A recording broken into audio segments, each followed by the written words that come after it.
இது மிக முக்கியமான ஒரு செய்தி, கொஞ்சம் கருகலான செய்தியும் கூட.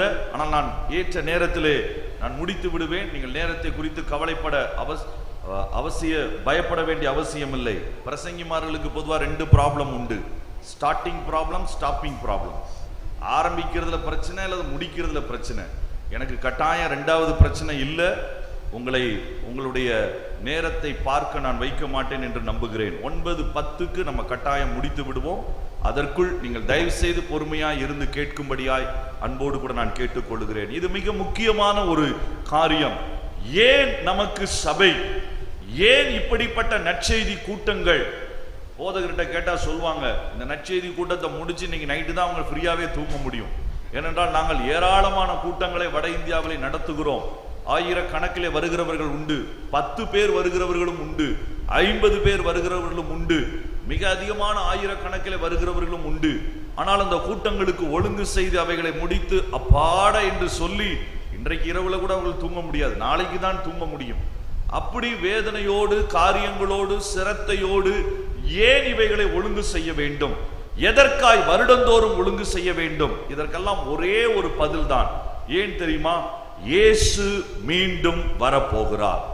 இந்த வரப்போகிற இயேசுவை, என் மணவாளனை நான் சந்திக்க ஆயத்தப்படாவிட்டால், வரப்போகிற என் இயேசுவுக்கு, மனுஷகுமாரனுக்கு முன்பாய் அவர் எதிர்பார்க்கிற வண்ணமாய் நான் இருக்காவிட்டால், இத்தனை வருடங்கள் நான் இயேசுவை தேடி வந்தது, இத்தனை வருடங்கள் அவருடைய சபையோடு கூட இணைந்து ஓடினது, இத்தனை வருடங்கள் இந்த வேதம்தான் என் வாழ்க்கையின் வெளிச்சம் என்று சொன்னது எல்லாமே கேள்விக்குறியாகிவிடும். இயேசுவினுடைய 2ஆம் வருகை, அதுதான் நம் ஒவ்வொருவருடைய இருதயத்தினுடைய மிகப்பெரிய வாஞ்சை. எனக்கு நன்றாய் தெரியும், நான் ஒரு இந்து குடும்ப பின்னணியிலிருந்து வருகிறேன். எங்கள் ஊரிலே அந்த நாட்களிலே வந்து கூட்டம் நடத்துவார்கள். இயேசு வருகிறார், பின்னாடி நிக்கிற எங்க ஊருக்காரன் சொல்லுவாங்க, எந்த பஸ்ஸிலே வருகிறார், இயேசு வருகிறார், எத்தனை மணிக்கு வருகிறார், அவர்களை போட்டு தொந்தரவு செய்வார்கள். நானே பார்த்திருக்கிறேன். சில நேரங்களில் நானும் கிண்டல் அடித்திருக்கிறேன். பின்னாலே அதற்காக நான் மனம் வருந்தி ஆண்டவரிடத்திலே மன்னிப்பு கேட்டிருக்கிறேன். பெரிய பெரிய தேவ மனிதர்கள் அந்த இடத்திலே வந்து கூட்டங்களை நடத்தும் பொழுது இயேசு வருகிறார் வருகிறார் சொல்றாங்களப்பா, என்னைக்குன்னு சொல்லுங்க. யாராவது ஒருவர் வரப்போகிறார் என்று சொன்னால் அவர் சொல்ல வேண்டிய காரியம், எந்த தேதி, எந்த நேரம், எந்த இடம், இது தெரியாமல் நான் எப்பொழுது வருவேன் என்பதை குறித்து நானே கூட சொல்ல முடியாது. பிதா ஒருவருக்கு மட்டும்தான் தெரியும், எனக்கு தெரியும், ஆனால் மனுஷகுமாரனாய் நான் அதை வெளிப்படுத்த முடியாது என்று இயேசு சொன்ன பொழுது சீஷர்கள் குழம்பித்தான் போனார்கள். இயேசுவே, நீர் வரப்போகிறீர், நீர் சொல்லாவிட்டால் எங்களுக்கு எப்படி தெரியும், நீர் வெளிப்படுத்தாவிட்டால் எங்களுக்கு எப்படி தெரியும் என்று அவர்கள் குழம்பினதினால்தான் ஒரு முக்கியமான கேள்வியை அவர்கள் கேட்டார்கள். வாசிக்கலாம், தெரிந்த வசனம், லூக்கா எழுதின சுவிசேஷம் அதனுடைய 21வது அதிகாரம் 7வது வசனம். அவர்கள் அவரை நோக்கி, போதகரே, இவைகள் எப்பொழுது சம்பவிக்கும்? எனக்கு ஆச்சரியமா இருக்கிறது, இந்த சீஷர்களுக்கு இந்த ஞானம் எங்கிருந்து வந்தது? நான் யோசிக்கிறேன், பிதாவே இந்த ஞானத்தை அவர்களுக்கு கொடுத்துதான் இந்த கேள்வியை கேட்க வைத்திருக்கிறார். ஏன் தெரியுமா? இது அவர்கள் உயிரோடு இருக்கும் பொழுது நடக்க போவது இல்லை. அப்படி இருக்க நாம உயிரோடு இருக்கக்கூடிய காலத்துல இன்றைக்கு நிச்சயமாய் நிறைவேற வாய்ப்புண்டு என்கிற ஒரு முக்கியமான காலத்துல நாம் வந்திருக்கிறோம். அவங்க 2 கேள்வி கேட்டாங்க. It's a beautiful questions. என்ன கேள்வி கேளுங்க? எப்பொழுது சம்பவிக்கும்? when it will happen. இரண்டாவது, அதுல ஒரு சப் டைட்டில் வைத்து 2வது கேள்வியை கேட்கிறாங்க. ஒருவேளை அது எந்த காலம் நீங்க நேரடியா சொல்ல முடியாட்டலும் நடப்பதற்கான அடையாளங்கள் என்ன? What are all the science? எது என் இயேசு வரப்போகிறார் என்பதற்கான அடையாளங்கள் என்ன? வேதத்தை நீங்க கவனமா படிக்கும் பொழுது நிச்சயமா இதை குறித்து கேள்விப்பட்டிருப்பீர்கள். ஆனால் இன்றைக்கு ஒரு படி கீழே கொஞ்சம் ஆழமாய் தியானிப்பதற்கு நான் உங்களை எடுத்து செல்ல விரும்புகிறேன். இயேசுவினுடைய 2ஆம் வருகையை குறித்து நீங்கள் தியானிக்கும் பொழுது நீங்கள் ஞாபகம் வைத்துக் கொள்ள வேண்டும், வேதத்திலே மொத்தம் இயேசுவினுடைய வருகை என்று நீங்கள் சொல்லும் பொழுது 3 வருகைகள் அதில் எழுதப்பட்டிருக்கிறது. இயேசுவினுடைய முதலாம் வருகை, அதுதான் ரட்சிப்புக்கான வழியை உண்டாக்குவதற்கு மேசியாவாக இயேசு இந்த உலகத்திற்குள் வந்த நாட்கள், இரட்சகராக இயேசு இந்த உலகத்திற்குள் வந்த நாட்கள், எதிர்பார்க்கப்பட்ட ஒரு பலியாக இயேசு இந்த உலகத்திற்குள் வந்தார். அது நிமித்தம்தான் நாம் ரட்சிக்கப்பட்டிருக்கிறோம். இயேசு கிறிஸ்துவின் நாமமே அல்லாமல், இயேசு கிறிஸ்துவின் இரத்தமே அல்லாமல் வேறு ஒரு நாமமோ வேறு ஒரு இரத்தமோ என் பாவத்திற்கு பிரயாச்சித்தம் செய்ய முடியாது என்கிற இந்த ஒரே சத்தியத்தினால் தான் கிறிஸ்தவர்கள் எங்கே போனாலும் பிரசங்கிக்கிறார்கள். அல்லேலூயா. வட இந்தியாவிலே ஒருவர் என்னை பிடித்து கேட்டார், உனக்கு வெளிநாட்டிலிருந்து பணம் வருகிறது, அதனால்தான் நீ இங்கே வந்து நீ பேசுகிறாய். அவரை பார்த்து நான் சொன்னேன், வெளிநாட்டுக்கு போய் வெளிநாட்டவரிடத்திலே கையேந்தி நான் பணம் வாங்க வேண்டிய அவசியம் இல்லை.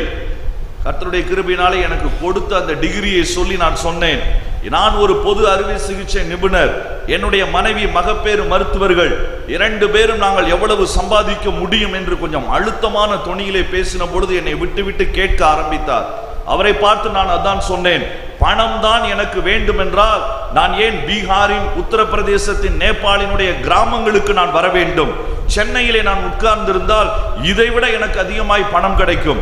வெளிநாடுகளுக்கு நான் போனால் அதை விட 10 மடங்கு நான் சம்பாதிக்க முடியும். நீ யோசிப்பதில்லையோ என்று சொன்ன பொழுது அவர்கள் கேட்க ஆரம்பித்தார்கள். நான் சொன்னது அதுதான். இயேசுவை 2வது கேள்வி அவன் என்னை பார்த்து கேட்டான், சரி நீ இயேசுவை ஏற்றுக்கொண்டாய், எதற்கு எங்கள் ஊரிலே வந்து பிரசங்கிக்கிறாய்? அவனிடத்தில் நான் சொன்ன ஒரே ஒரு காரியம் அதுதான் என் இயேசுவின் அன்பு. நீர் யார் என்றே எனக்கு தெரியாது, பீகாருக்கு யூபிக்கு எப்படி போக வேண்டும் என்று எனக்கு தெரியாது, தமிழ்நாட்டை தாண்டி நான் சென்றதே கிடையாது.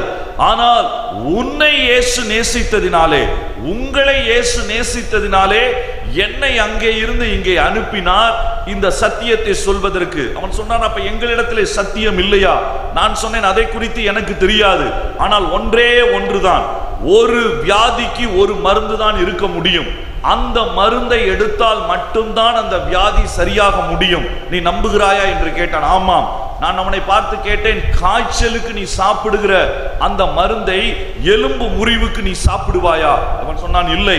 அதைத்தான், அதுதான் பாவம் என்கிற அந்த பாவத்தின் நிமித்தம் வந்த சாபம் என்கிற வேதனை, மரணம் என்கிற இந்த முடிவு, இந்த 3ஐயும் சரி செய்வதற்கு, இந்த வியாதியை சரி செய்வதற்கு ஒரே ஒரு வழிதான் இருக்கிறது என்று என் சத்திய வேதம் சொல்லுகிறது. அது இயேசு என்கிற அந்த நாமம், இயேசுவின் ரத்தம், ஆட்டுக்குட்டியானவரின் ரத்தம். இதை தவிர உன்னிடத்தில் வேற ஏதாவது இருந்தால் நீ சொல் என்று சொன்ன பொழுது அவன் எதுவும் சொல்லவில்லை. தொடர்ச்சியாய் வசனங்களை கேட்டார். இன்றைக்கு ஆண்டவருடைய கிருபையினாலே ரட்சிக்கப்பட்ட ஒரு சபையினுடைய மூப்பராய் இருக்கிறார். நான் ஏன் இதை சொல்லுகிறேன்? ஆயிரக்கணக்கான ஜனங்களுக்கு இன்றைக்கு இருக்கிற மிகப்பெரிய கேள்வி சபைக்கு வெளியே அது. ஆனால் சபைக்கு உள்ளேயும் இந்த தெளிவு நமக்கு வேண்டும். ஏன் நாம் இயேசுவை சொல்லி ஆக வேண்டும்? ஏன் இயேசுவின் ரத்தத்தை பிரசங்கித்தாக வேண்டும்? ஏனென்றால் இயேசுவின் நாமம் இல்லாமல், இயேசுவின் ரத்தம் இல்லாமல் வெளியிலே இருக்கக்கூடிய இத்தனை கோடி ஜனங்களுக்கு விடிவு காலம் கிடையாது. அது ஒன்றுதான் மருந்து, அது ஒன்றுதான் வழி. ஒருவேளை அந்த வழியிலே வராவிட்டால், அந்த இடத்தை அவர்கள் பெற்றுக்கொள்ளாவிட்டால் அவர்களுடைய வாழ்க்கையிலே ஜீவன் இல்லை. அதான் நான் அவனை பார்த்து சொன்னேன், நீ ஜீவன் இல்லாமல் சரீரம் இருந்தும் உள்ளுக்குள்ளே செத்தவனாய் வாழ்வதை என் இயேசு விரும்பவில்லை. அதனால் தான் அவர் என்னை அனுப்பினார்.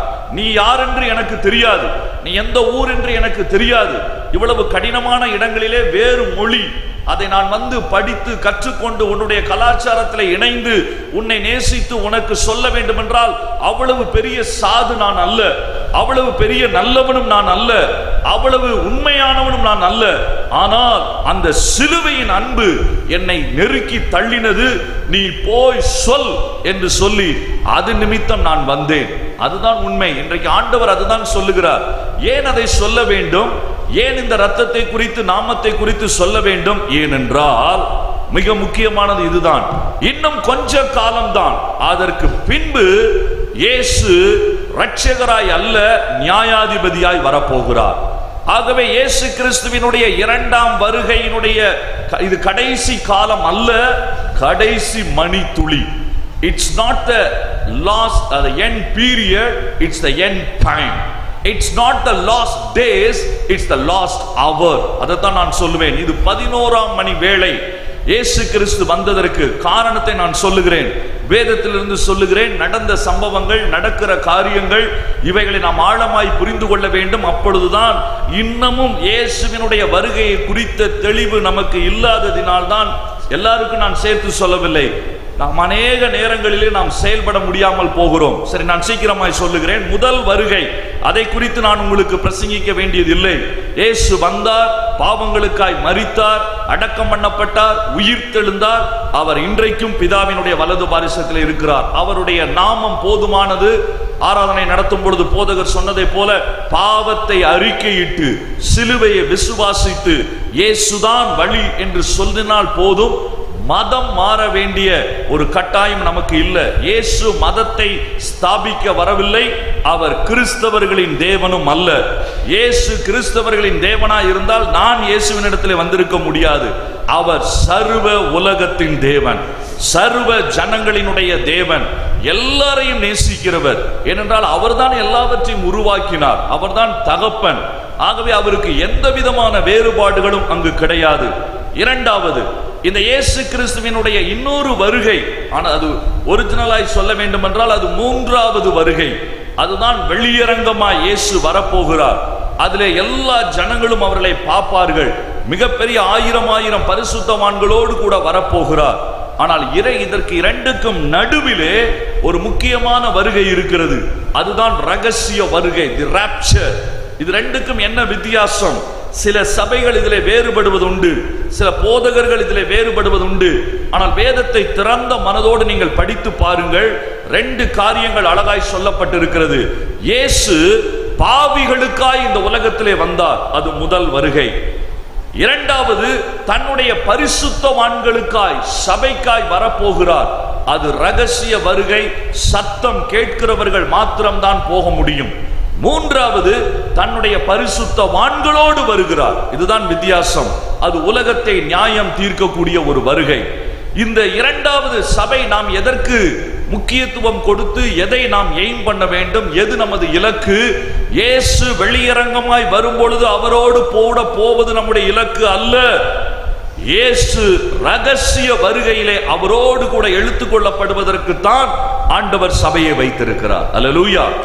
இந்த சபை எடுத்துக்கொள்ளப்பட வேண்டிய ஒரு முக்கியமான வருகை இருக்கிறது. அதுதான் நமக்கு ஆச்சரியம்.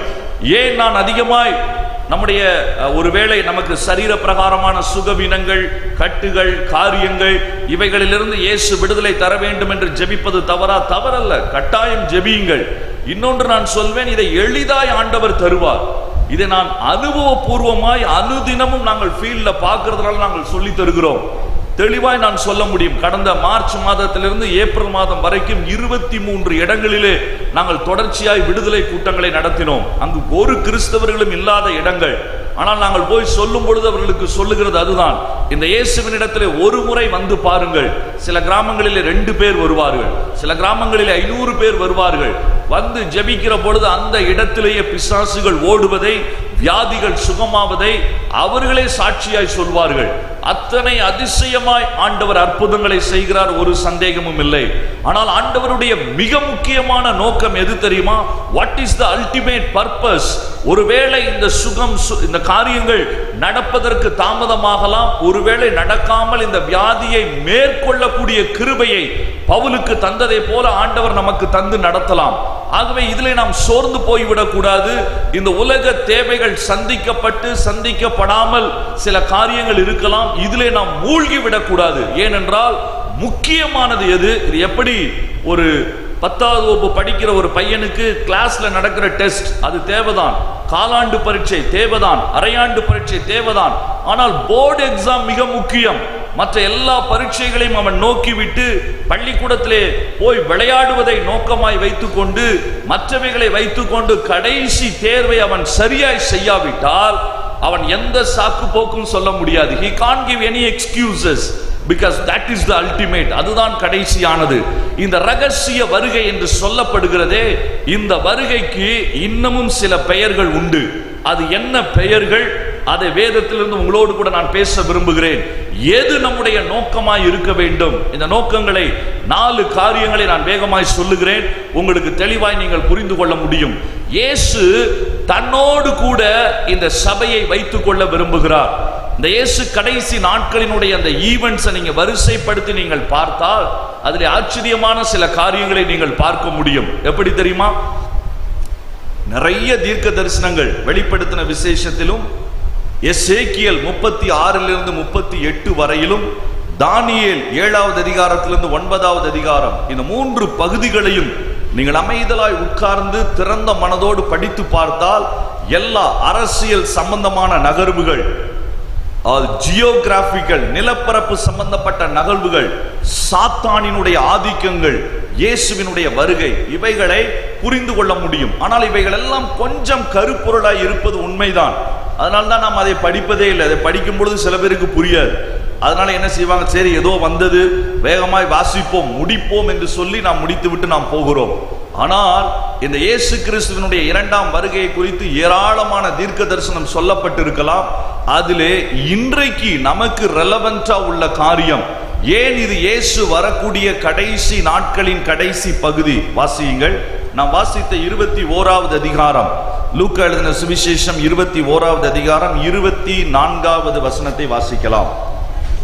பட்டய கருக்கினாலே விழுவார்கள், பட்டய கருக்கினாலே விழுவார்கள், சகல புறஜாதிகளுக்குள்ளும் சிறைப்பட்டு போவார்கள், சகல புறஜாதிகளுக்குள்ளும் இஸ்ரவேல் ஜனங்கள் சிறைப்பட்டு போவார்கள். புறஜாதியாரின் காலம் நிறைவேறும் வரைக்கும், புறஜாதியாருடைய காலம் நிறைவேறும் வரைக்கும் எருசலேம் புறஜாதியாரால் மிதிக்கப்படும். இது ஒரு முக்கியமான அடையாளம். புற ஜாதியாரின் காலம் என்று ஒரு காலத்தை ஆண்டவர் வைத்திருக்கிறார். அந்த காலம் முடியும் பொழுதுதான் இயேசு இந்த உலகத்திற்குள் வருவார். ஏன் தெரியுமா? 30வது வசனத்தை வாசிங்க. அவைகள் துளிர்க்கிறதை நீங்கள் காணும் போது வசந்த காலம் சமீபமாயிற்றென்று அறிகிறீர்கள். அப்படியே இவைகள் சம்பவிக்கும் போது தேவனுடைய ராஜ்யம் சமீபமாயிற்றென்று அறியுங்கள். எவைகள் சம்பவிக்கும் பொழுது, அதற்கு மேலே உள்ள 24வது வசனம் கடைசியாய் சொல்லுகிற 3-4 வசனங்களிலே அந்த வசனம், அதிலே வருகிற ஒரு அழகான குறிப்பு, புற ஜாதியாருடைய கையிலிருந்து எருசலேம் விடுவிக்கப்படும் பொழுது அது கடைசி நேரம் என்பதை நாம் அறிந்து கொள்ளலாம். இது எப்படி பிரதர், புற ஜாதியார்னு சொல்றீங்க, எருசலேம் விடுவிக்கப்படும், என்ன சம்பந்தம்? இயேசு கிறிஸ்துவினுடைய நாட்களுக்கு பிறகு, கிட்டத்தட்ட 30-40 வருஷங்களுக்கு பிறகு, AD 70 என்று சொல்வார்கள், கிறிஸ்துவிற்கு பின்பு 70வது வருடம், அன்று நடந்த மிகப்பெரிய யுத்தத்திலே முழு எருசலேம் கட்டப்பட்ட ஆலயம், அங்கு இருந்த ஜனங்கள் எல்லாரும் அழிக்கப்பட்டார்கள் அல்லது சிதறடிக்கப்பட்டார்கள். யூத ஜனங்கள் இயேசு கிறிஸ்துவினுடைய முதல் காலம் AD 70ல the Jerusalem was destroyed to pieces, மண் மேடுகளாய் மாற்றப்பட்டது. இயேசு சொன்ன இந்த ஆலயத்தின் ஒரு கல்லின் மீது இன்னொரு கல் இருக்காது என்று சொன்னது அப்படியே நடந்தது. அதற்கு பின்பு யூதர்கள் சிதறடிக்கப்பட்டார்கள். இந்த யூதர்கள் சிதறடிக்கப்பட்ட பிறகு புற ஜாதியாரின் காலம், கிட்டத்தட்ட 8 அரசாங்கங்கள், 8 வித்தியாசமான அரசாங்கங்கள் அந்த நாளில் இருந்து 1948 வரைக்கும், 1948 வரைக்கும் அது புற ஜாதியாரின் காலமாகத்தான் இருந்தது. எப்படி சரியாய் நீங்கள் சொல்லுகிறீர்கள்? 1948 தான். ஏனென்றால் அது வரைக்கும் இஸ்ரவேல் என்கிற ஒரு தேசம் 1900 வருஷங்கள் இந்த பூமியிலே கிடையாது. இந்த பூமியிலே எருசலேம் என்கிற ஒரு நாடே கிடையாது, இஸ்ரவேல் என்கிற ஒரு நாடே கிடையாது, எருசலேமின் தேவாலயம் கிடையாது. யூதர்கள் சிதறி போய் கிடந்தார்கள். 1900 வருஷங்கள் அந்த தேசம் புற ஜாதியாருடைய கையிலே. வித்தியாசமான நபர்கள், கான்ஸ்டன்டைன் நோபலை தாண்டி வந்த மனிதன் மூலமாய் உண்டான அரசாங்கங்கள், அதற்கு பிறகு வந்த முகலாய சாம்ராஜ்யங்கள், கடைசியாய் அது ஆங்கிலேய அரசாங்கத்திற்கு கீழே 1917 அது வந்தது. இந்த 1917 என்றைக்கு ஆங்கிலேய அரசாங்கத்திற்கு கீழே இது வந்ததோ அப்பொழுதுதான் கொஞ்சம் கொஞ்சமாய் நம்பிக்கை வர ஆரம்பித்தது அங்கு இருந்த நிலைமைகள். ஆனால் 1939 ஒரு பெரிய அதிர்ச்சி உண்டானது.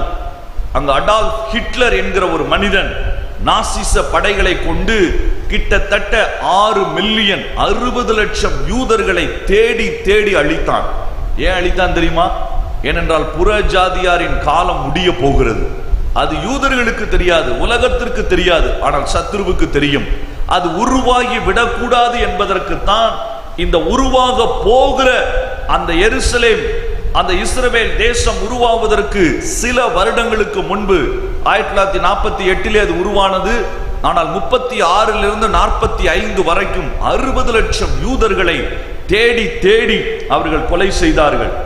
மிகப்பெரிய காரியத்தை செய்தார்கள். யோசித்தார்கள், இனி இது மறுபடியும் வர வாய்ப்பில்லை என்று. ஆனால் ஆண்டவர் சர்வ வல்லவர். அல்லேலூயா.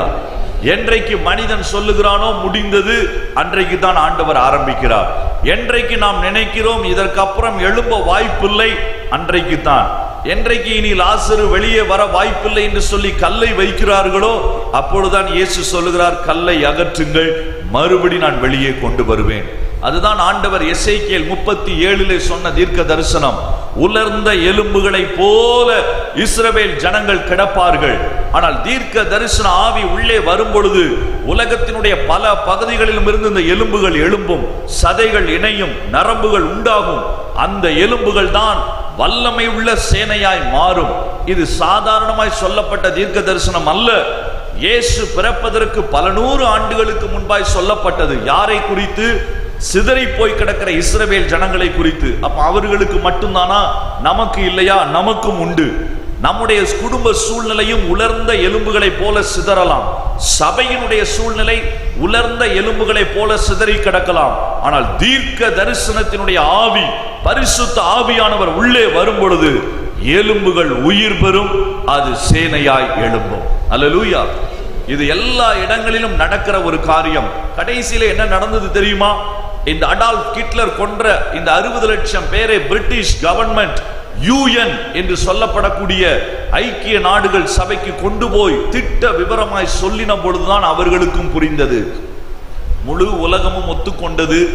இந்த பாலஸ்தீனத்தை 2ஆய் பிரித்து யூதர்கள் நாடு, இஸ்லாமியர் அரபு நாடு என்று 2ஆய் பிரித்தார்கள். 14ஆம் தேதி மே மாதம் 1948. கிட்டத்தட்ட இதே போன்ற ஒரு வாரத்தில் தான் 1948. ஏன் நான் குறிப்பா தேதியோடு கூட இந்த காரியத்தை நான் சொல்லுகிறேன்? இது வரைக்கும் 1900 வருஷம் உருவாகாத இஸ்ரவேல் தேசம், நீங்களும் நானும் இதுல எத்தனை பேர் 1947 உங்க டேட் ஆஃப் பர்த் இருக்குதோ, உங்களுடைய நாட்களில் அதை தாண்டி இன்றைக்கு எங்களுடைய நாட்களிலே, அதுக்கு அடுத்த ஜெனரேஷன் நாட்களிலே இயேசு வாசல் அருகே வந்துவிட்ட ஒரு காலத்திலே வந்திருக்கிறோம். புற ஜாதியாரின் காலம் வரைக்கும் மிதிக்கப்பட்ட எருசலேம் 1948 மே 14 இஸ்ரவேல் என்கிற நாடு 100க்கும் மேற்பட்ட நாடுகளிலே சிதறி கிடந்தவர்கள். ஃபேஸ்புக் கிடையாது, இன்ஸ்டாகிராம் கிடையாது. எப்படி சேர்ந்தார்கள் ஒண்ணுமே தெரியாது. டேவிட் பென் குரியன் என்கிற ஒரு மனிதனினுடைய முயற்சி மட்டுமல்ல, அநேகர் சியோனின் முகாம், சியோன் மூவ்மெண்ட் என்று சொல்லி தி ஜயனிஸ்ட் என்கிற பெயரில் ஆரம்பித்து முழு உலகத்தை சேர்ந்தவர்களும் வந்து சேர்ந்து அந்த இஸ்ரவேல் என்கிற தேசத்தை அவர்கள் உருவாக்கினார்கள். ஆச்சரியமான காரியம். இது நடந்தது நம்முடைய இந்த ஜெனரேஷன், இதற்கு முந்தின ஜெனரேஷன்ல, சந்ததியிலே.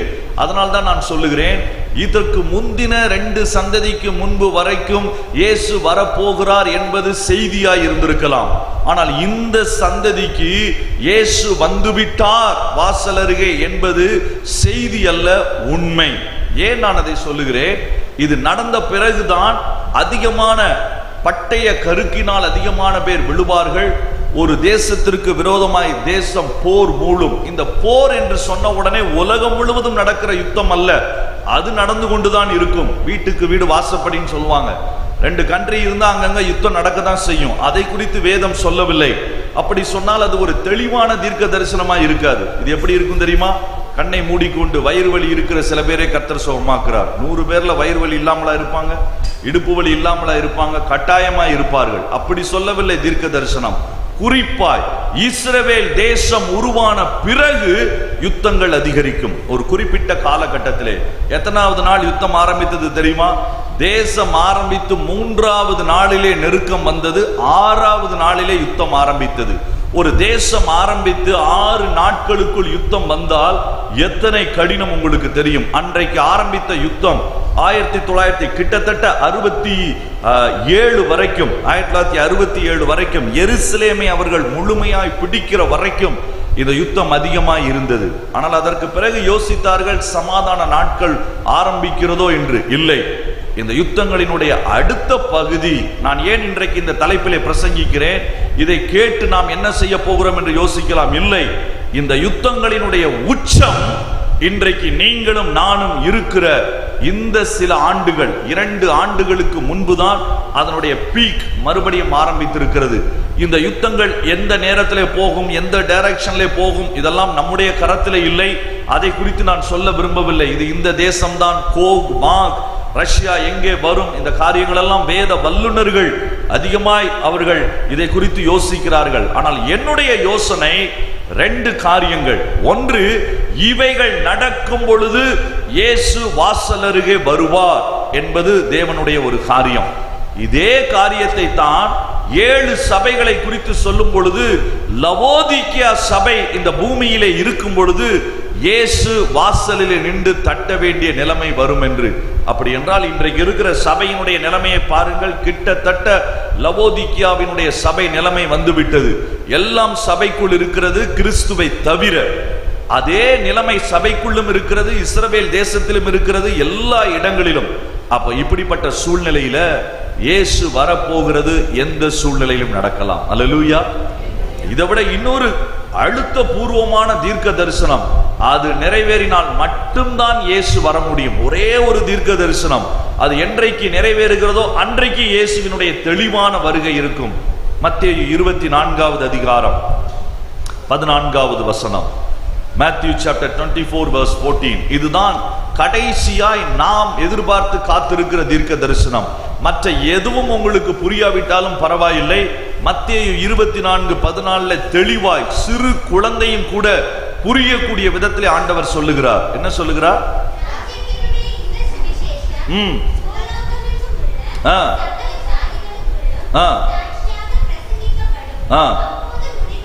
அப்பொழுது முடிவு வரும். அப்பொழுது சகல ஜாதிகளுக்கும் பிரசங்கிக்கப்படும்.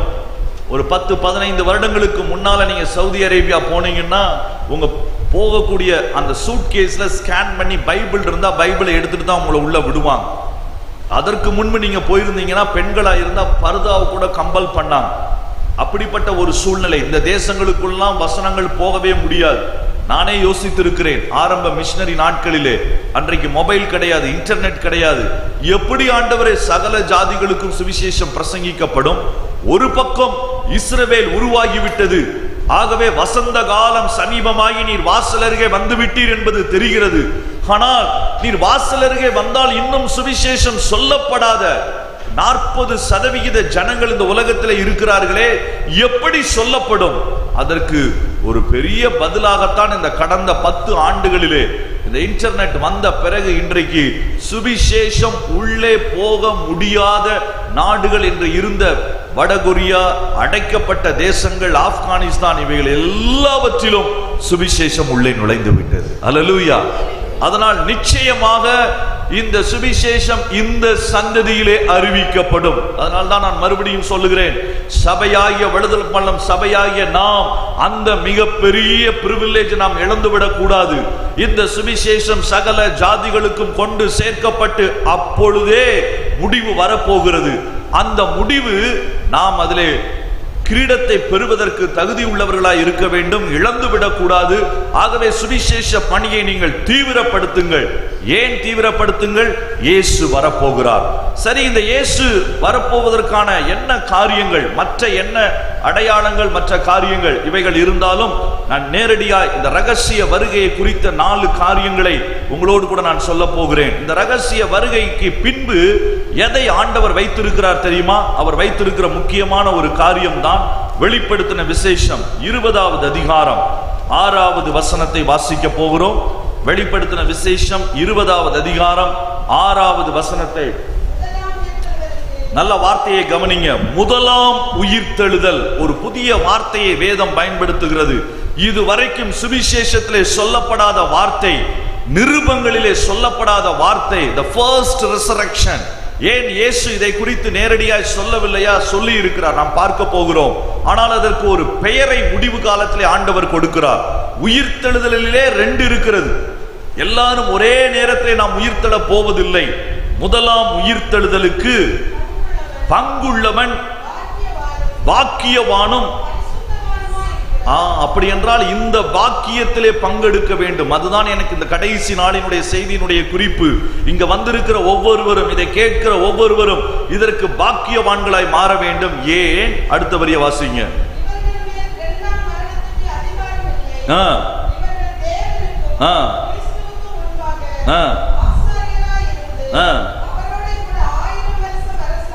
இதிலே எழுந்திருக்கிறவர்கள் தான் 1000 வருட அரசாட்சி இந்த பூமியிலே இருக்கும். அந்த அரசாட்சியிலே பங்கெடுக்க முடியும்.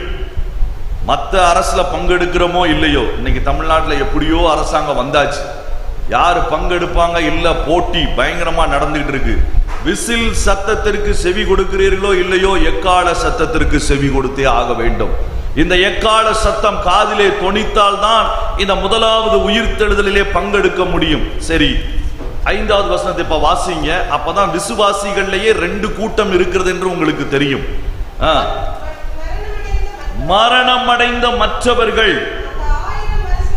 அந்த 1000 வருஷம் முடியும் அளவும் உயிரடைய முடியாது, உயிரடையவில்லை. இதுவே முதலாம் உயிர்த்தெழுதல். அப்படி என்றால் 2 உயிர்த்தெழுதல்கள் இருக்கிறது. ஏன் தெரியுமா? 12வது வசனத்தை வாசிங்க. 2ஆம் உயிர்த்தெழுதலை குறித்து அங்கு சொல்லப்படுகிறது.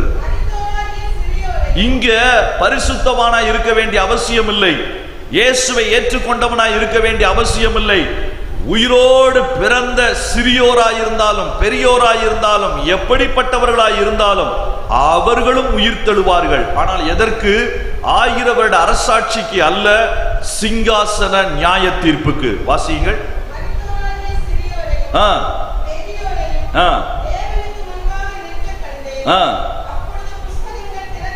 போதும், நீங்க வீட்டுல போய் வாசித்துக்கோங்க. அவங்க நியாய தீர்ப்பு அடைந்தார்கள்.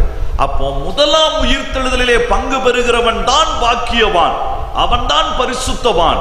2ஆம் உயிர்த்தெழுதலிலே பங்கு பெறுவதற்கு அதுதான் என்னுடைய தகுதி என்றால் அதிலே நான் பரிசுத்தவானும் இல்லை, நான் விசுவாசியும் இல்லை. எனக்கு நியாய தீர்ப்புக்காக மட்டுமே அது வைக்கப்பட்டிருக்கிறது. சரி, இந்த முதலாம் உயிர்த்தெழுதலை குறித்து இயேசு என்ன சொல்லுகிறார்? சுவிசேஷம் எப்படி சொல்லிக் கொடுக்கிறது? அதற்கு அழகான 3 பேரை பயன்படுத்துகிறார்கள். வாசியுங்கள்.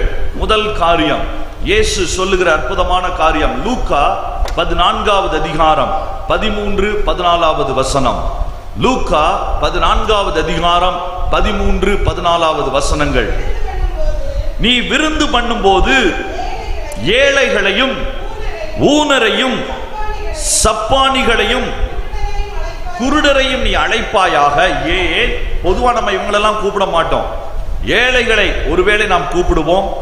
ஊனரை சரியாய் பார்த்து ஊனம் உள்ளவர்களை, ஊனம் என்று சரீர ஊனம் மட்டுமல்ல, சமுதாயத்திலே ஊனர்களாய் மாற்றப்பட்டவர்கள், உணர்விலே ஊனர்களாய் மாற்றப்பட்டவர்கள், காயமடைந்தவர்கள், சப்பானிகள், நடக்க முடியாதவர்கள், வாழ்க்கையிலே முன்னேறி செல்ல முடியாதவர்கள், குருடர்கள், இவர்களை அழைப்பாயாக. 14வது வசனம். நீ பாக்கியவானாய் இருப்பாய். ஏன்? அவர்கள் உனக்கு பதில் செய்ய மாட்டார்கள். இயேசு இதற்கு இன்னொரு பெயர் கொடுத்திருந்தார். இந்த முதலாம் உயிர்த்தெழுதலுக்கு ஒரு பெயர் உண்டு, நீதிமான்களின் உயிர்த்தெழுதல். இயேசுவை ஏற்றுக்கொண்டு இயேசுவை ரட்சிக்கப்பட்டு அதோடு கூட நின்று விடுவதல்ல கிறிஸ்தவ வாழ்க்கை. முடிவு பரியந்தம் இந்த ரட்சிப்பை காத்து கொண்டவர்கள், முடிவு பரியந்தம் இயேசு தந்த பரிசுத்தத்தை காத்து கொண்டவர்கள், இவர்கள் முதலாம் உயிர்த்தெழுதலிலே வருவார்கள், நீதிமான்களின் உயிர்த்தெழுதல். பட் நீதிமான்களின் உயிர்த்தெழுதல்ல வர்றவங்களுக்குரிய ஒரு முக்கியமான அடையாளம் தான் 13வது வசனம். அவங்க என்ன செய்வாங்க தெரியுமா? அன்பின் கிரியைகளை செய்து கொண்டே இருப்பார்கள். அப்படி என்றால் செத்த கிறிஸ்தவம் அல்ல, உயிருள்ள கிறிஸ்தவம். அதுதான் நீதிமான் உயிர்த்தெழுதலிலே பங்கு பெற முடியும். அதனால்தான் நான் மறுபடியும் நான் சொல்லுகிறேன், நான் இன்ஆக்டிவாய் இருப்பது, நான் இயேசுவை ஏற்றுக்கொண்ட பிறகு நான் கிறிஸ்தவனாய் இருப்பது ஞாயிற்றுக்கிழமை ஆராதனை வருவதற்கு அல்ல, வெறும் திருவிருந்திலே பங்கெடுப்பதற்கு அல்ல, அது மாத்திரம் அல்ல. கிறிஸ்தவனாய் இருப்பது 24 மணி நேரமும். நான் அதுதான் சொல்லுவேன், நான் ஒரு கிறிஸ்தவன். ஆனால் டாக்டர் வேலையும் ஊழியத்தையும் நான் செய்கிறேன். அதுதான் கிறிஸ்தவன் என்பது என்னுடைய அடையாளம், கிறிஸ்தவன் என்பது என்னுடைய எல்லா ஐடென்டிட்டி. அதுதான் என்னுடைய வாழ்க்கையை மறுபடியும் பிறப்பித்திருக்கிறார் ஆண்டவர். எனக்குள் இருக்கிறார், எனக்குள் வாழ்கிறார், எனக்குள் அசைகிறார். 24/7 I am a Christian, I belong to my Christ. 24 மணி நேரமும் நான் என் ஆண்டவருக்கு உரியவன். அதனாலதான் சொன்னேன், நீங்க அப்படி இருந்து பார்த்தீங்கன்னா இந்த பரலோக ராஜ்யத்தினுடைய சந்தோஷம் பொங்கிக் கொண்டே இருக்கும். நமக்கு இருக்கிறது இல்லை, அதை பற்றி கவலை இல்லை. நான் 22 வருடங்களாய் ஊழியத்தில் இருக்கிறேன், தைரியமாய் நான் சொல்ல முடியும்.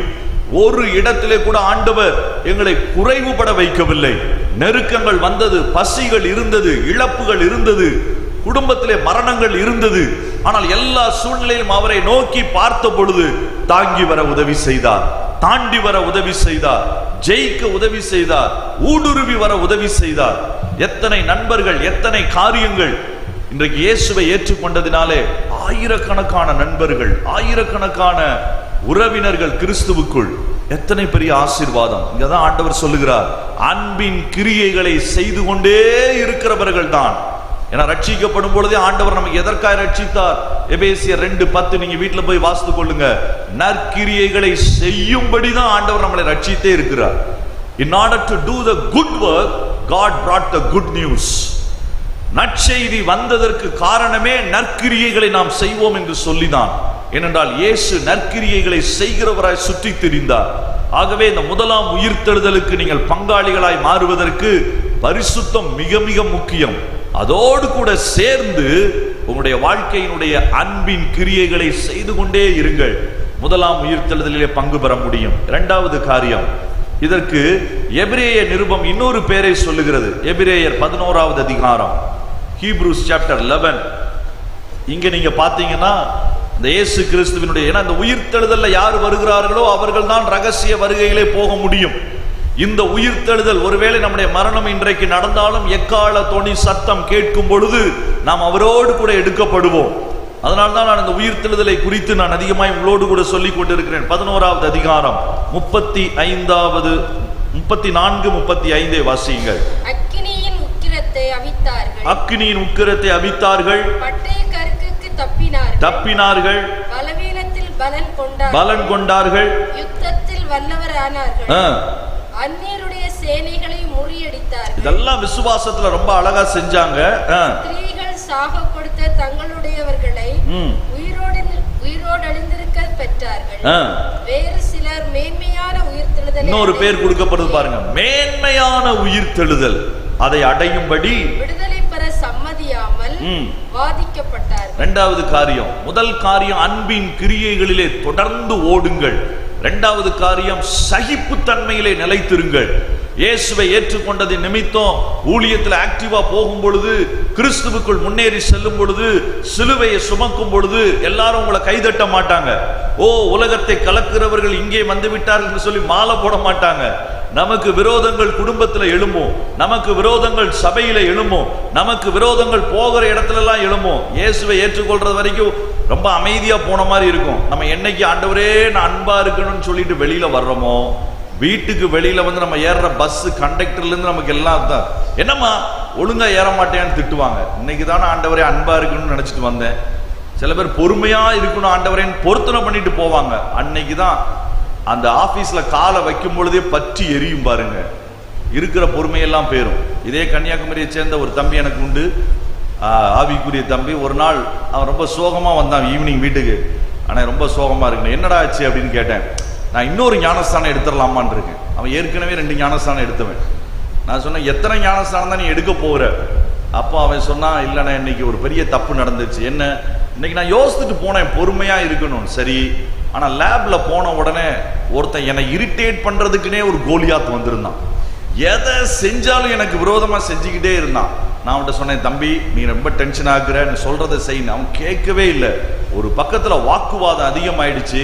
சரி என்ன செஞ்ச? அவன் சட்டையை பிடிச்சிட்டானே, எனக்கு ரொம்ப ஜூனியர். சரி பரவாயில்லடா, அவ்வளவுதானே செஞ்சான், விட்டுருல. இல்ல அது பிரச்சனை இல்லை, அவன் சட்டையை பிடிச்சதுனால நான் ஒண்ணு செஞ்சனே, நீ என்ன செஞ்சன்னு கேட்டேன். சிம்சோனின் ஞாபகம் வந்தது. இந்த ஒரு விசை என்னை மன்னியும்னு பலார்னு ஒரு அறை கொடுத்துட்டேனே. முன்ஜாமீன் வாங்கிட்டு பாவம் செய்ய முடியாது. நான் தான் அவன்கிட்ட சொன்னேன், முன்ஜாமீன் வாங்கி அவன் என்ன சொன்னா, இயேசுவே என்னை மன்னின்னு சொல்லி ஒரு அடி கொடுத்துட்டேனே. இப்ப என் சாட்சியெல்லாம் போச்சு, நான் இயேசுவை சொன்னதெல்லாம் போச்சு, அதனால வாழ்க்கையே முடிஞ்ச மாதிரி ஒரு பெரிய ஒரு போராட்டமா இருக்கு. சகிப்புத்தன்மை, நிறைய நேரங்கள்ல பொறுமை, சகிப்புத்தன்மை. இதை ஏன் நான் தெளிவா சொல்றேன் தெரியுமா? இதுதான் உங்களை பூரணப்படுத்தும். யாக்கோபு 1வது அதிகாரத்துல நீங்க வீட்டுல போய் வாசிங்க, 2வது வசனத்துல யாக்கோபு சொல்லுகிறார், சகிப்புத்தன்மையோடு கூடிய பொறுமை தான் பூரணப்படுத்தும். 2 கொரிந்தியர் 12ல பவுல் சொல்லுகிறார், அப்போஸ்தலனாய் மாற வேண்டும் என்றால், வாழ வேண்டும் என்றால் முதல் அடையாளமே பொறுமைதான், சகிப்புத்தன்மை தான். நீங்க பொறுமையா சகிப்புத்தன்மையா இருந்தீங்கன்னா பெரிய காரியங்களை நாம் சாதிக்க முடியும். அதனாலதான் யோபுவின் பொறுமையை புதிய ஏற்பாட்டில் நமக்கு ஓமையா சொல்றாங்க. யோபுவுக்கு நடந்தது போல நமக்கு நடக்க வாய்ப்பே இல்லை. 10 குழந்தைங்க ஒரே நாள்ல செத்து கிடந்தா எப்படி இருக்கும்? ரொம்ப கடினமான காரியம். இன்றைக்கு மத்தியானத்தில் ஒரு மிஷினரி இடத்துல பேசி கொண்டிருந்தேன். நேற்று இரவுல தான் அவருடைய கணவர் 45 வயதுல திடீர்னு மாரடைப்பு வியாதினால் மரித்து போய்விட்டார். 3 பிள்ளைங்க. காலையில் அடக்கம் பண்ணாங்க, போக முடியல. நான் மத்தியானம் அவங்களை கூப்பிட்டு பேசிட்டு இருந்தேன். அண்ணா என்னால் தாங்க முடியல, என்னுடைய கணவன் இல்லாமல் நான் எப்படி சமாளிக்க போகிறேன், எனக்காக ஜெபிங்க. அவங்க அழுகையோடு சொன்னாங்க. மரணம் வரும்பொழுது கடினமான காரியம், எதிர்கொள்வது கடினமான காரியம். உபத்திரவங்கள் வரும்பொழுது ஒரு மரணம். அவங்க சொன்னாங்க, என்னால் முடியவே இல்லை, உலகமே இருண்டது போல இருக்குது. அப்போ 10 பிள்ளைகளுடைய மரணம் எப்படி இருந்திருக்கும்? சகிப்புத்தன்மை. இன்றைக்கு கிறிஸ்தவ வாழ்க்கையில we need to have that perseverance. சகிப்புத்தன்மையோடு கூட நீங்க போராடி பாருங்க, அப்போஸ்தலனை போல தேவன் நடத்துவார். 2 கொரிந்தியர் 12ல நான் தான் சொல்லுவேன், அப்போஸ்தலருக்குரிய அடையாளங்கள் சகல பொறுமையோடும். அதுதான் முதல் அடையாளம். பூரணமாகணுமா? ஒரே ஒரு வழி, பட்ட பாடுகளினால் தான் பூரணராக முடியும். ஏன் தெரியுமா? இயேசுவே எப்படி பூரணரானாரு? மனுஷகுமாரனா? எபிரேயர் 5:8வது வசனம், அவர் குமாரனாய் இருந்தும் பட்ட பாடுகளினாலே பூரணரானார். நம்மை அழுத்தும் பொழுது, நெருக்கும் பொழுது, இருக்கும் பொழுது அதுல நின்னு பாருங்க, பெரிய ஆசீர்வாதத்தை தேவன் தருவார். அல்லேலூயா. சோர்ந்து போயிடாதீங்க, கர்த்தர் அதுக்கு மேன்மையான உயிர்த்தெழுதல் எனக்கு உண்டு. அதனால்தான் ஸ்திரீகள் தங்களை சாக கொடுத்தவர்களின் மத்தியிலையும் தைரியமாய் நின்றார்கள்.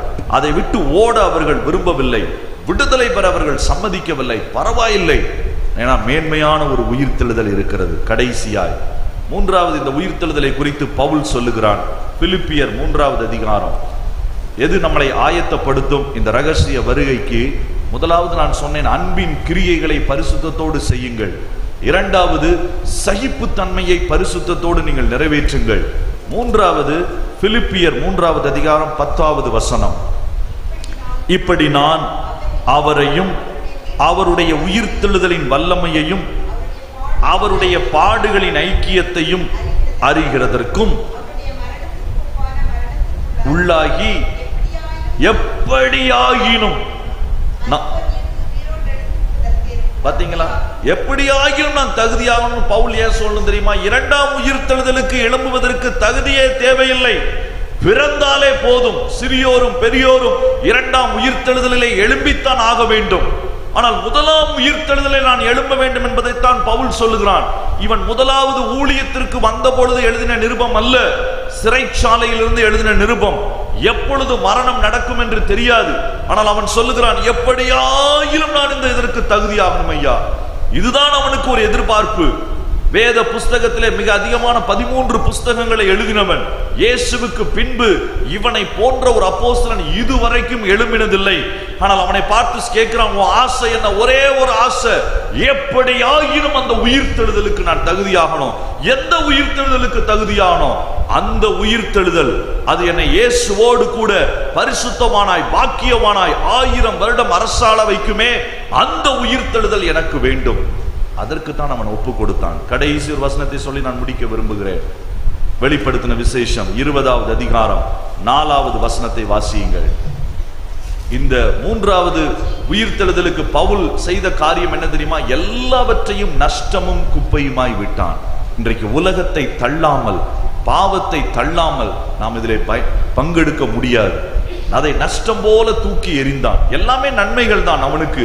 பென்யமீன் கோத்திரத்தான். அவன் சொன்னான், கமாலியல் இடத்திலே படித்தவன், 8ஆம் நாளிலே விருத்த சேதனம் அடைந்தவன். இந்த பிலிப்பியர் 3 ஃபுல்லா படிச்சு பாருங்க. தன்னுடைய ஜாதியை குறித்து பேசுகிறான், தனக்கு இருந்த பிரிவிலேஜை குறித்து பேசுகிறான், படிப்பை குறித்து பேசுகிறான். இவைகளெல்லாம் எனக்கு மேன்மை, ஆனால் இதெல்லாம் எனக்கு குப்பையா? எனக்கு முக்கியமானது நான் அதை பெற்றுக்கொள்ளணும், அந்த இதற்கு தகுதியாகணும், எப்படி ஆகினும் நான் அதற்கு தகுதியாகணும். அதுதான் அவனுடைய எய்மா இருந்தது. கடைசியாய் 20வது அதிகாரம் 4வது வசனம், சிங்காசனங்களை கண்டே உட்கார்ந்தார்கள், நியாய தீர்ப்பு கொடுக்கும்படி அதிகாரம் அளிக்கப்பட்டது. யார் இவர்கள்? இவர்களை சிங்காசனத்திலே 1000 வருட அரசாட்சியிலே போய் உட்கார்ந்தவர்கள், அதிகாரத்தை பெற்றவர்கள். இவர்கள் யார்? இந்த கூட்டம் யார்? இயேசுவை பற்றி சாட்சி கொடுத்தவர்கள், தேவனுடைய வசனத்தின் நிமித்தம் சிறை சேதம், தலை வெட்டப்பட்டவர்கள், அவர்களுடைய ஆத்துமாக்களையும் மிருகத்தையாவது அந்தி கிறிஸ்துவினுடைய சொரூபத்தையாவது வணங்காமலும்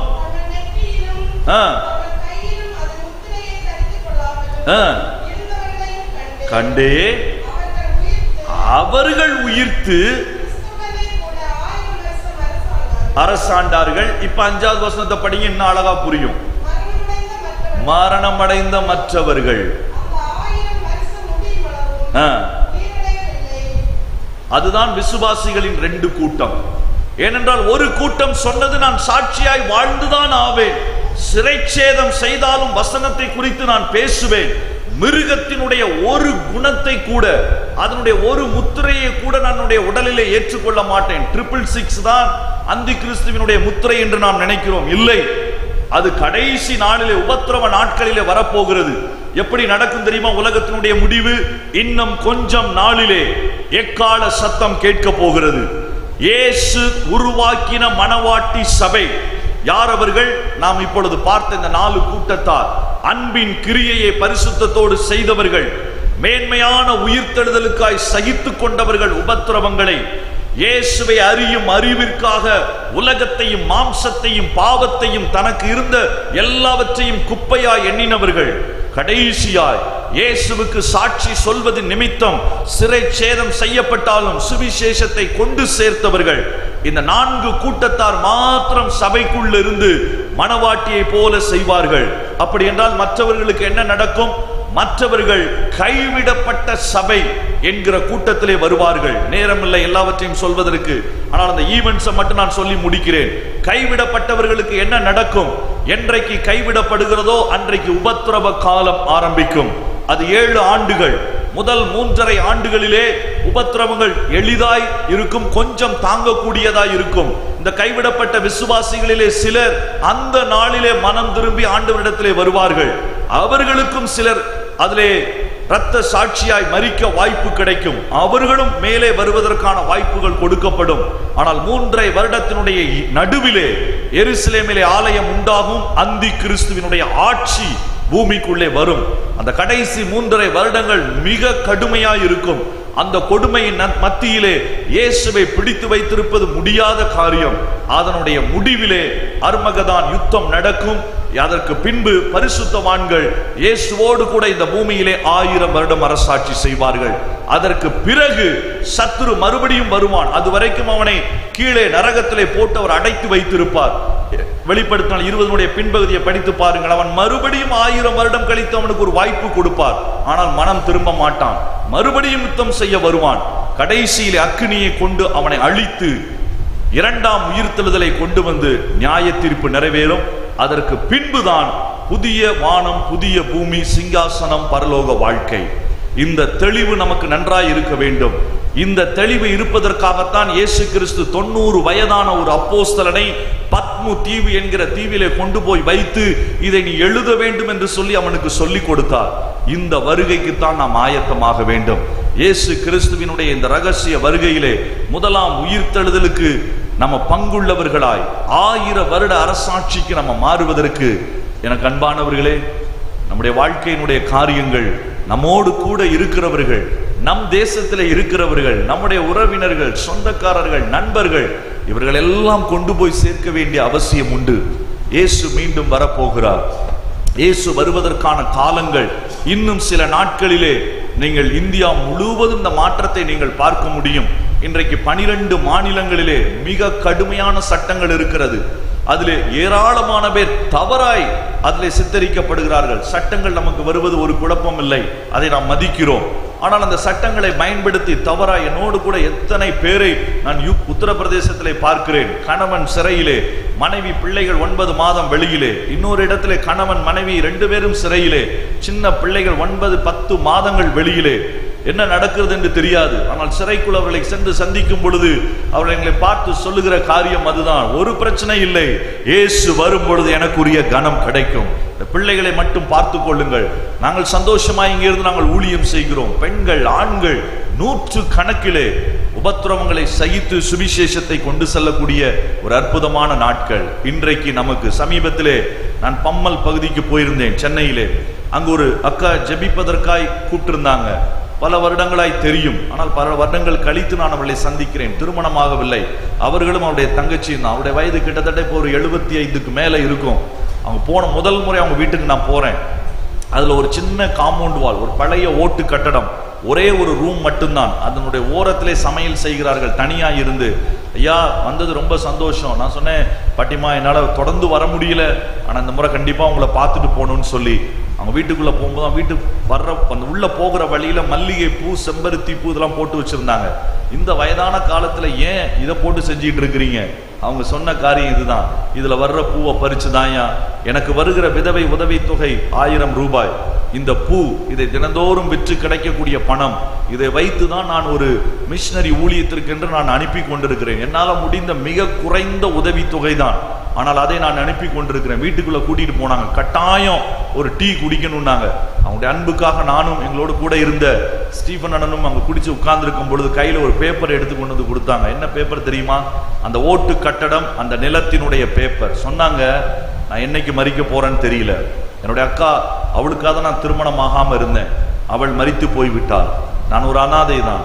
2 காரியத்தை நான் கேட்கிறேன், நான் இறந்த பிறகு என்னை கிறிஸ்தவ முறையில் நீங்க எல்லா அடக்கமும் பண்ணிடுங்க, அதற்கு பிறகு இந்த சின்ன சொத்தை வித்து தேவனுடைய ராஜ்யத்திற்காக நீங்க பயன்படுத்துங்க. நான் சொன்னேன், நான் வாங்க மாட்டேன் பாட்டிமா, உங்களை பார்த்து உங்களுடைய அன்பு, உங்களுடைய நான் கொடுத்த ஒரு சின்ன பேம்ப்ளெட் அவங்களுடைய தலையணைக்கு கீழே இருந்துச்சு. அப்பா உனக்காக நான் தினந்தோறும் ஜெபிக்கிறேன், உனக்காக ஒவ்வொரு நாள் நான் ஜெபிக்கிறேன், இந்த பாட்டியினால இதுக்கு மேல முடியாது, வயசு எப்பொழுது முடிய போகுதுன்னு தெரியல. நான் சொன்னேன், இல்லை பாட்டிமா, உங்கள்கிட்ட நான் வாங்க விரும்பல, கர்த்தர் உங்களுக்கு இன்னும் ஆயுசு நாளை கொடுக்கட்டும், அநேகருக்கு பயன்படட்டும், உங்க குடும்பத்தில் இன்னும் சில பேர் இருக்கிறாங்க எங்களுக்கு தெரியும், அவர்களுக்கு இது பிரயோஜனப்படட்டும் சொல்லி அவங்களோட சேர்ந்து அன்றைக்கு முழங்கால் படிக்கிட்டு ஜெபித்து வந்த பொழுது எனக்குள்ள ஒரு பெரிய சந்தோஷம். ஏன் தெரியுமா? அவங்க போட்டிருந்த சேலை பழைய சேலை, அவங்க ஒட்டிருந்த ஜாக்கெட்ல கையில தையலை போட்டு பண்ணியிருக்கிறாங்க, தலையில் அன்னைக்கு அவங்க என்ன எதுவும் தேய்க்கல, ஒரு பழைய முகம், கருகின முகம், சுருங்கி போன தோல். ஆனா அவருடைய கண்களை நான் பார்த்தேன், பிரகாசமான கண்கள். ஏன்னா அவங்களுக்கு தெரியும், அவங்க அதான் சொன்னாங்க, நான் மரிச்சாலும் நம்ம ஏசப்பாவனுடைய வருகையில் நம்ம மறுபடியும் சந்திக்க போறதான தம்பி, அதனால ஒன்றும் பிரச்சனை இல்லை. ஒரு வயதான தாயார் தன்னால முடிந்த, எனக்கு தெரிந்த அவங்க ஒரு 35 வருடங்களுக்கு மேலாக சுவிசேஷ ஊழியத்தில் ஓடிக்கிட்டு இருக்கிறாங்க. பெயர் தெரியாது, முகவரி கிடையாது, பகட்டம் கிடையாது, அவர்களுக்கென்று தனியா எதுவும் கிடையாது. நான் நம்புகிறேன் அவர்களுக்கென்று விசேஷித்த இடத்தை தேவன் பரலோகத்திலே வைத்திருப்பார். நம்ம எல்லாரும் எழுந்து நிற்கலாம். ராஜா வரப்போகிறார். இந்த ராஜாவினுடைய அரசாட்சிக்கு நாம் தகுதி உள்ளவர்களாய் மாறாமல் விட்டால், நாம் எடுத்திருக்கிற இத்தனை பிரயாசங்கள், இத்தனை காரியங்கள், நாம் அதை இழந்து விடுவோம். ஏன் மிஷனரி பயணத்திலே நாங்கள் ஓடுகிறோம்? ஒரே ஒரு நம்பிக்கை தான். போதகர் காலையிலே சொன்னதை போல, எப்பொழுது கைது செய்யப்படுவோம், எப்பொழுது என்ன நடக்கும் எதுவும் தெரியாது. ஆனால் உள்ளத்திற்குள்ளே எழுகிற ஒரு சந்தோஷம், ஆனந்தம். ஏன் தெரியுமா? இயேசு வரப்போகிறார். என் வாழ்க்கையினுடைய எல்லா பிரயாசத்திற்கும் அவர்தான் என் பதில். அவர் என்னோடு கூட இருக்க போகிறார். அதுதான் என் வாழ்க்கையினுடைய மிகப்பெரிய நம்பிக்கை. இயேசுவினுடைய 2ஆம் வருகையை குறித்த எண்ணங்கள் தான் என்னை உலகத்தை ஜெயிக்க வைக்கும். இயேசுவின் இரண்டாம் வருகை குறித்த எண்ணங்கள் தான் என்னை பிசாசை ஜெயிக்க வைக்கும். இயேசுவின் இரண்டாம் வருகை குறித்த எண்ணங்கள் தான் என்னை ஒரு உண்மை கிறிஸ்தவனாய் வாழ வைக்கும். இது சாத்தானுக்கு தெரிந்ததினால்தான் இதை குறித்து யோசிக்க விடாமல், இதை குறித்து சிந்திக்க விடாமல் நம்மை அடைக்க நினைக்கிறான். நம்ம எல்லாரும் கண்களை மூடி நம்ம ஒரு விஷயம் நம்ம ஜெபிக்க போகிறோம். ஹல்லேலூயா. ராஜா வருகிறார், ஆயத்தமாவோம். இயேசு வருகிறார், எதிர்கொண்டு போவோம் என்ற பல்லவியை நம்ம பாடி ஜெபித்து நம்ம ஆசீர்வாதத்தோடு கூட